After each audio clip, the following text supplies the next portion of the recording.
Sir হচ্ছেটা কি? কেন, কি হলো? আপনাদের 28 তারিখ থেকে ক্লাস শুরু হওয়ার কথা ছিল, সমস্ত ফ্রি ক্লাস আপলোড হচ্ছে, কোনো ক্লাসই শুরু হয়নি।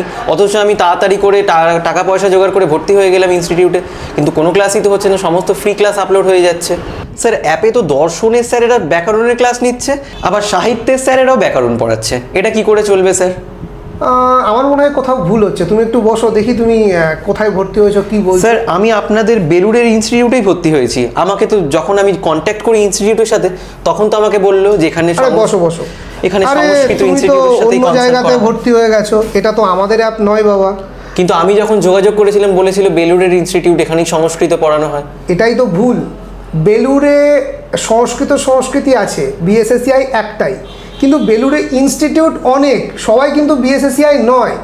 তোমরা যখনই পেমেন্ট করছো তোমরা দেখে নেবে তোমরা সংস্কৃতি এডুকেশনাল ইনস্টিটিউটে পেমেন্ট করছো কিনা।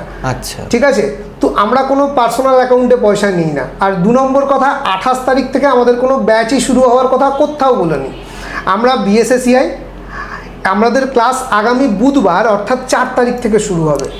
ঠিক আছে, তুমি অন্য জায়গায় ভর্তি হয়ে গেছো, সেই কারণেই এই সমস্যা হচ্ছে।